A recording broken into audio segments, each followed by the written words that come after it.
നമസ്കാരം, ഏവർക്കും PSC MCQ സോണിലേക്ക് സ്വാഗതം. ഇന്ന് നമ്മൾ നോക്കാൻ പോകുന്നത് arrival and contributions of Europeans എന്ന ഭാഗത്തിൽ ഹിസ്റ്ററി ഡിഗ്രി ലെവൽ PYQs ആണ്. ആദ്യം നമുക്ക് ക്വസ്റ്റ്യൻസിലേക്ക് പോവാം. ക്വസ്റ്റ്യൻ പോസ് ചെയ്ത് വെച്ച് ആൻസർ ചെയ്യാൻ ശ്രമിക്കുക, എന്നിട്ട് മാത്രം ഉത്തരത്തിലേക്ക് നീങ്ങുക. ആദ്യത്തെ ചോദ്യം: കുളച്ചിൽ യുദ്ധത്തിൽ മാർത്താണ്ഡവർമ്മ ഏത് യൂറോപ്യൻ ശക്തിയെയാണ് പരാജയപ്പെടുത്തിയത്? ഇത് ഒരുപാട് വട്ടം റിപ്പീറ്റ് ചെയ്ത് വന്ന ചോദ്യമാണ്. ഓപ്ഷൻസ് നോക്കാം. ബ്രിട്ടീഷുകാർ, ഫ്രഞ്ചുകാർ, ഡച്ചുകാർ, പോർച്ചുഗീസുകാർ. ആൻസർ ചെയ്യാൻ ശ്രമിക്കുക. ഉത്തരത്തിലേക്ക് പോവാം. Answer C, ഡച്ചുകാർ. കുളച്ചിൽ യുദ്ധം നടന്ന വർഷം 1741 വർഷം ഓർത്തു വെക്കുക, 1741. യുദ്ധത്തിൽ തിരുവിതാംകൂർ സൈന്യത്തെ നയിച്ചത് മാർത്താണ്ഡവർമ്മ. മാർത്താണ്ഡവർമ്മയ്ക്ക് മുൻപിൽ കീഴടങ്ങിയ ഡച്ചു സൈന്യാധിപൻ ഡിലനോയ് ആണ്, ക്യാപ്റ്റൻ ഡിലനോയ്. ഇദ്ദേഹം പിന്നീട് തിരുവിതാംകൂർ സൈന്യത്തിന്റെ ഭാഗമാവുകയും വലിയ കപ്പിത്താൻ എന്നുള്ള പേര് അറിയപ്പെടുകയും ചെയ്യുന്നു. അടുത്ത ചോദ്യത്തിലേക്ക് നീങ്ങാം. അടുത്തത് ഒരു ചേരുംപടി ചേർക്കുകയാണ്. രചയിതാക്കളും അവരുടെ രചനകളുമാണ് കൊടുത്തിരിക്കുന്നത്. രചയിതാക്കൾ ആരാന്ന് നോക്കാം. Hermann Gundert, Zainuddin Makhdum, Ludovico di Varthema, Ibn Battuta. രചനകൾ: റിബ്ല, യാത്രാവിവരണം, കേരളപ്പഴമ, തുഹ്ഫത്തുൽ മുജാഹിദീൻ. ആൻസർ ചെയ്യാനായിട്ട് ശ്രമിക്കുക. ആൻസറിലേക്ക് പോകാം. ആൻസർ ഓപ്ഷൻ സി ആണ്.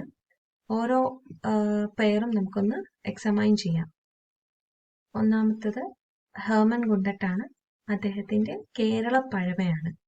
1498 മുതൽ 1531 വരെയുള്ള മലബാർ തീരത്തിന്റെ ചരിത്രവും ആ പ്രദേശത്തെ പോർച്ചുഗീസ് സാന്നിധ്യവും വെളിവാക്കുന്ന ചരിത്ര ഗ്രന്ഥമാണ് കേരളപ്പഴമ. സൈനുദ്ദീൻ മക്തും, അദ്ദേഹത്തിന്റെ രചന തുഹ്ഫത്തുൽ മുജാഹിദീൻ. കേരളത്തിലെ തന്നെ ആദ്യ ചരിത്ര കൃതിയായാണ് ഇതിനെ കണക്കാക്കുന്നത്. അടുത്തത് ലുഡോവിക്കോ ഡി വർത്തേമ. അദ്ദേഹം യാത്രാവിവരണമാണ് എഴുതിയിരിക്കുന്നത്.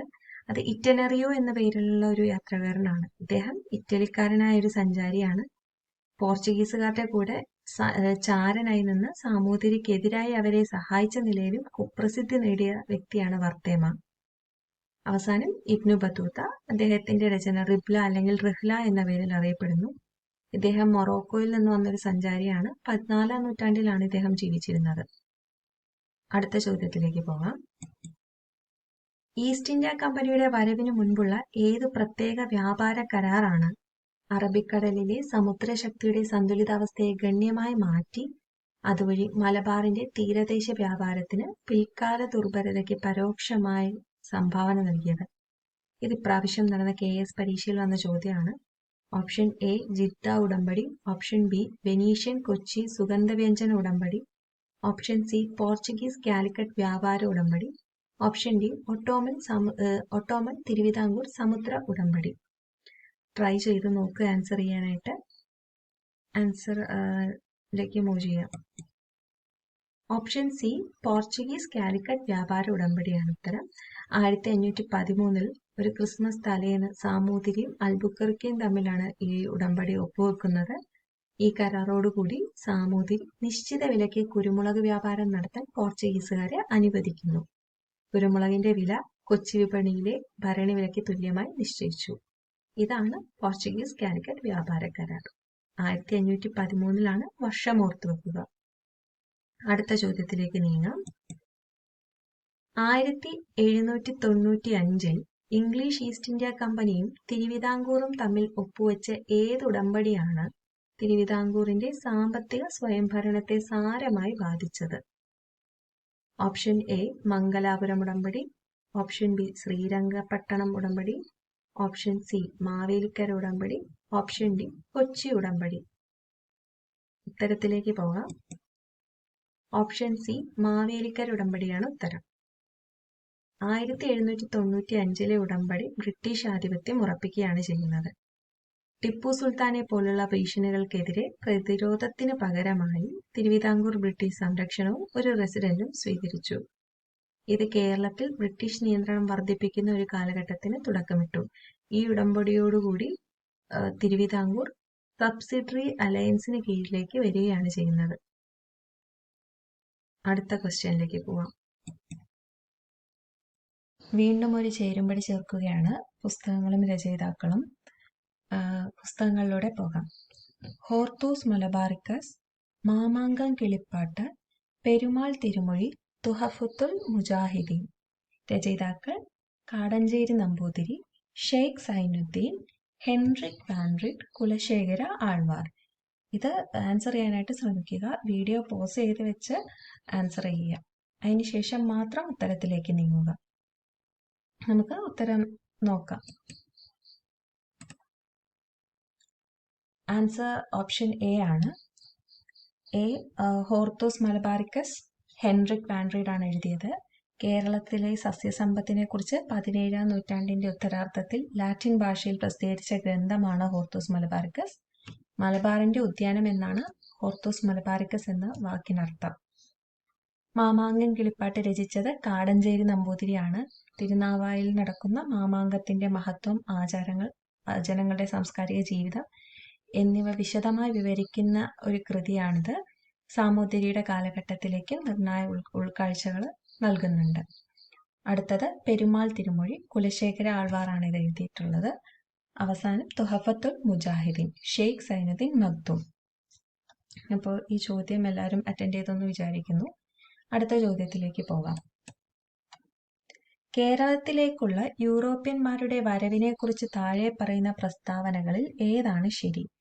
പ്രസ്താവന 1, മലബാർ തീരത്തെത്തി മാഹിയിൽ സ്ഥിരതാമസമാക്കിയ ആദ്യത്തെ യൂറോപ്യന്മാരാണ് ഫ്രഞ്ചുകാർ. 2, ഡച്ചുകാർ സമാഹരിച്ച ആംസ്റ്റർഡാമിൽ പ്രസിദ്ധീകരിച്ച കേരളത്തിലെ 740-ലധികം സസ്യങ്ങളുടെ 12 വാല്യങ്ങളുള്ള ഒരു വിജ്ഞാന കോശമാണ് ഹോർത്തസ് മലബാറിക്കസ്. 3, വാസ്കോഡ ഗാമ 3 കപ്പലുകളുമായി ലിസ്ബണിൽ നിന്ന് കപ്പൽ കയറി 1498-ൽ കോഴിക്കോടെത്തി. 4-മത്തെ ഓപ്ഷൻ, മലബാറിലെ രാജാക്കന്മാർക്കെതിരെ പോരാടാൻ പോർച്ചുഗീസുകാർ നിർമ്മിച്ച ഒരു കപ്പലായിരുന്നു കാർത്താസ്. ഇതൊക്കെയാണ് പ്രസ്താവനകൾ. ഓപ്ഷൻസ് നോക്കുക. ഓപ്ഷൻ എ 1ഉം 2ഉം മാത്രം, ഓപ്ഷൻ ബി 2ഉം 3ഉം മാത്രം, ഓപ്ഷൻ സി 3ഉം 4ഉം മാത്രം, ഓപ്ഷൻ ഡി മേൽപ്പറഞ്ഞവയല്ല. ഇത്തരം ചോദ്യങ്ങൾ ആൻസർ ചെയ്യുമ്പോൾ ഏതാണ് ശരി എന്നാണോ ഏതാണ് തെറ്റ് എന്നാണോ ചോദിച്ചിരിക്കുന്നത് എന്നുള്ളത് പ്രത്യേകമായിട്ട് ശ്രദ്ധിക്കണം. അങ്ങനെ നമ്മുടെ ആൻസേഴ്സ് തെറ്റിപ്പോവാനുള്ള ചാൻസസ് കൂടുതലാണ്. നമുക്ക് ആൻസറിലേക്ക് മൂവ് ചെയ്യാം. ഓപ്ഷൻ ബി ആണ് ആൻസർ, 2ഉം 3ഉം മാത്രം. അപ്പം ഇതിനകത്ത് തെറ്റ് വരുന്നത് 1-മത്തെ പ്രസ്താവനയിലും 4-മത്തെ പ്രസ്താവനയിലുമാണ്. 1-മത്തെ പ്രസ്താവനയിൽ വന്നിരിക്കുന്ന തെറ്റ്, മലബാർ തീരത്ത് ആദ്യമായി എത്തിയ യൂറോപ്യന്മാർ ഫ്രഞ്ചുകാരല്ല പോർച്ചുഗീസുകാരാണ്. 4-മത്തെ പ്രസ്താവനയിലെ തെറ്റ്, കാർത്താസ് ഒരു കപ്പലായിരുന്നില്ല, ഒരു നാവിക വ്യാപാര ലൈസൻസ് ആയിരുന്നു. ഇത് പോർച്ചുഗീസുകാരെ 16-ാം നൂറ്റാണ്ടിൽ കൊണ്ടുവരുന്നതാണ്. ഇന്ത്യൻ മഹാസമുദ്രത്തിലെ നാവിക വ്യാപാര ലൈസൻസ് ആയിരുന്നു കാർത്താസ് സമ്പ്രദായം. ക്ലിയർ ആയെന്ന് വിചാരിക്കുന്നു. അടുത്ത ക്വസ്റ്റ്യനിലേക്ക് പോവാം. വീണ്ടും ചേരുംപടി ചേർക്കുകയാണ്. തിരുവിതാംകൂർ സൈന്യത്തിലെ വലിയ കപ്പിത്താൻ, സർവാധികാര്യക്കാർ, ഉണ്ണിനീലി സന്ദേശം യാത്ര വിവരിക്കുന്നു, തുഹഫത്തുൽ മുജാഹിദീൻ സമർപ്പിക്കുന്നു, കിഴക്കൻ പോർച്ചുഗലിന്റെ ആദ്യ വൈസ്രോയി. ഇവയൊക്കെയാണ് ലിസ്റ്റ് 1-ലുള്ളത്. ഇനി ലിസ്റ്റ് 2-ലുള്ളത് നോക്കാം. Raja Kesavadas, Francisco Almeida, Ali Adil Shah, Eustachius De Lannoy, Adityavarman. അപ്പോൾ ലിസ്റ്റ് 1-ൽ തന്നിരിക്കുന്ന സ്റ്റേറ്റ്മെന്റ്സുമായിട്ട് ബന്ധപ്പെട്ടവരാണ് ലിസ്റ്റ് 2-ലുള്ളത്. അപ്പം അത് നോക്കി ഉത്തരം തിരഞ്ഞെടുക്കുക. നമുക്ക് ആൻസറിലേക്ക് മൂവ് ചെയ്യാം. എല്ലാവരും വീഡിയോ പോസ് ചെയ്ത് വെച്ച് ആൻസർ ചെയ്തതിന് ശേഷം മാത്രം ഉത്തരം നോക്കിയാൽ മതി. ഉത്തരം ഓപ്ഷൻ എ ആണ് ഉത്തരം. തിരുവിതാംകൂർ സൈന്യത്തിലെ വലിയ കപ്പിത്താൻ ഡിലനോയ് ആണ്. സർവാധികാരിക്കാർ എന്നറിയപ്പെടുന്നത് രാജാ കേശവദാസ് ആണ്. ഉണ്ണിനീലി സന്ദേശം ബന്ധപ്പെട്ടിരിക്കുന്നത് ആദിത്യവർമ്മനുമായാണ്. തുഹഫത്തുൽ മുജാഹിദീൻ സമർപ്പിക്കുന്നത് അലി ആദിൽ ഷാ. തുഹഫത്തുൽ മുജാഹിദീൻ എഴുതിയത് ഷെയ്ഖ് സൈനുദ്ദീൻ മഖ്ദൂമാണ്. അദ്ദേഹം തന്റെ പുസ്തകം സമർപ്പിക്കുന്നത് അലി ആദിൽ ഷായ്ക്കാണ്. ബാമൻ സുൽത്താനായിട്ടുള്ള അലി ആദിൽ ഷായ്ക്കാണ് അദ്ദേഹം സമർപ്പിക്കുന്നത്. കിഴക്കൻ പോർച്ചുഗലിന്റെ ആദ്യ വൈസ്രോയി ഫ്രാൻസിസ്കോ അൽമേഡയാണ്. അടുത്ത ചോദ്യത്തിലേക്ക് പോകാം. താഴെ പറയുന്ന ജോഡികളിൽ ഏതാണ് ശരിയായി ചേരുംപടി ചേരുന്നത്? Alfonso de Albuquerque, mixed colony നയം, admiral Van Rheede, French admiral, doctor Alexander Orme, Hortus Malabaricus, Mahe Labourdonnais, Venad ഉടമ്പടി.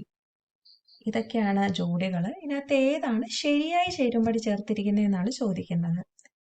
ഓപ്ഷൻ എ 1 മാത്രം, ഓപ്ഷൻ ബി 2ഉം 3ഉം, ഓപ്ഷൻ സി 3 മാത്രം, ഓപ്ഷൻ ഡി 1ഉം 3ഉം.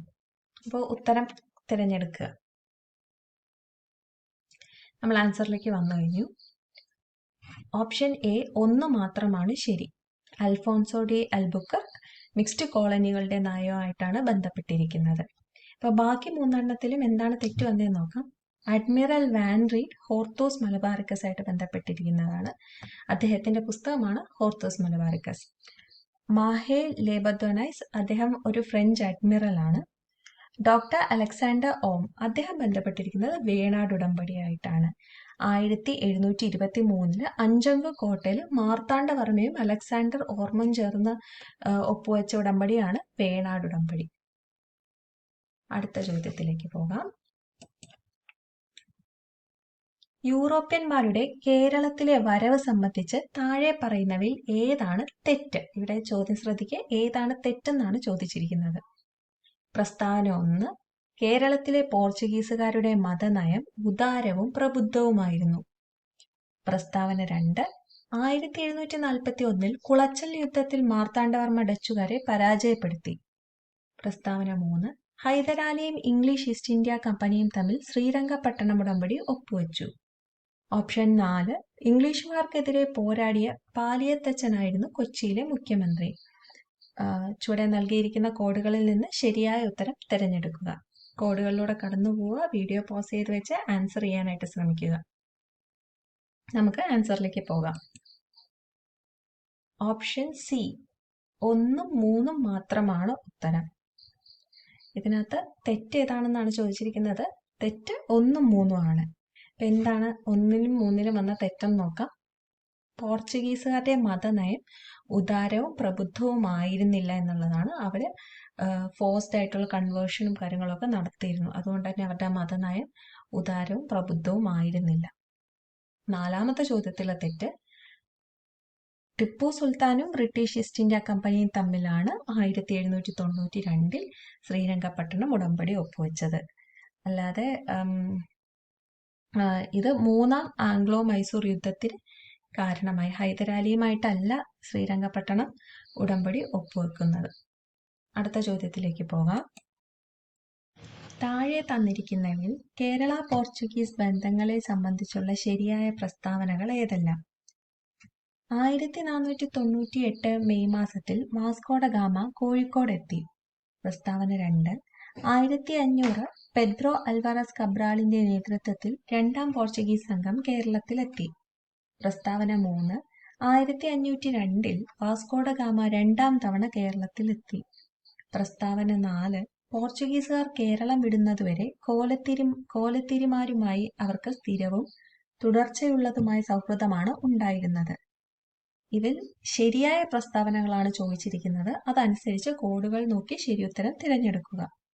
കോഡ് എ 1ഉം 2 പ്രസ്താവനകൾ മാത്രം, ബി 1, 3 പ്രസ്താവനകൾ മാത്രം, സി 3, 4 പ്രസ്താവനകൾ മാത്രം, ഡി എല്ലാ പ്രസ്താവനകളും ശരിയാണ്.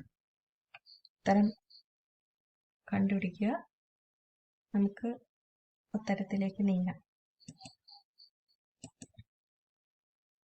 ഓപ്ഷൻ ഡി എല്ലാ പ്രസ്താവനകളും ശരിയാണ്. എല്ലാ പ്രസ്താവനകളും അപ്പോൾ കൊടുത്തിരിക്കുന്നത് ശരിയാണ്. കുറച്ച് അഡീഷണൽ ഫാക്ട്സ് കൊടുത്തിട്ടുണ്ട്. വാസ്കോഡ ഗാമ സഞ്ചരിച്ച കപ്പലിന്റെ പേര് സെന്റ് ഗാബ്രിയേൽ. ഇന്ത്യയിലെത്തിയ ആദ്യ പോർച്ചുഗീസ് വൈസ്രോയി ഫ്രാൻസിസ്കോ ഡി അൽമേഡയാണ്. നീലജല നയം നടപ്പിലാക്കിയ വൈസ്രോയി അൽമേഡ തന്നെയാണ്. ബ്ലൂ വാട്ടർ പോളിസി എന്നാണ് ഇംഗ്ലീഷിൽ പറയുന്നത്.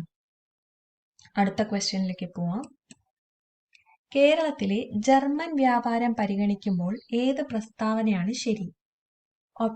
പ്രസ്താവന 1, 1680 സിഇയിൽ ജർമ്മൻകാർക്ക് മാഹിയിൽ ഒരു വ്യാപാര വാസസ്ഥലം ഉണ്ടായിരുന്നു. ഒന്നുകൂടെ വായിക്കാം. 1680 സിഇയിൽ ജർമ്മൻകാർക്ക് മാഹിയിൽ ഒരു വ്യാപാര വാസസ്ഥലം ഉണ്ടായിരുന്നു.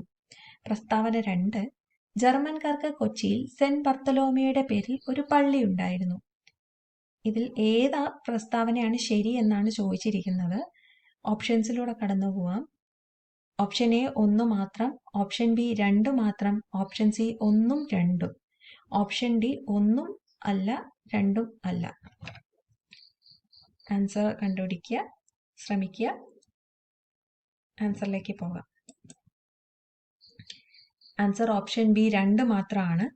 1680 സിയിൽ ജർമ്മൻസിന് മാഹിയിൽ ഒരു വ്യാപാര കേന്ദ്രം ഉണ്ടായിരുന്നില്ല. മാഹി ഒരു ഫ്രഞ്ച് വ്യാപാര കേന്ദ്രമായിട്ടാണ് സ്ഥാപിതമായത്. ജർമ്മൻസ് ഒരിക്കലും മാഹിയിൽ വന്നിരുന്നില്ല. അടുത്ത ചോദ്യം നമുക്ക് നോക്കാം. Which foreign power captured Cochin in 1663? ഇതാണ് ക്വസ്റ്റ്യൻ. ഏത് വിദേശ ശക്തിയാണ് 1663 കൊച്ചി കീഴടക്കിയത്? Option A the Portuguese, option B the French, option C the British, option D the Dutch. എൻ്റെ answer option D the Dutch ആണ്. 1663 ഡച്ചുകാർ പോർച്ചുഗീസുകാരിൽ നിന്നും കൊച്ചി നഗരം കീഴടക്കി. പോർച്ചുഗീസുകാരിൽ നിന്നാണ് കൊച്ചി നഗരം ഡച്ചുകാർ കീഴടക്കുന്നത്. വർഷം ഒന്ന് ഓർത്തു വെക്കുക, 1663. അപ്പോൾ ഇതോടെ questions തീർന്നിരിക്കുകയാണ്. Thank you everyone for watching. Please subscribe. Thank you.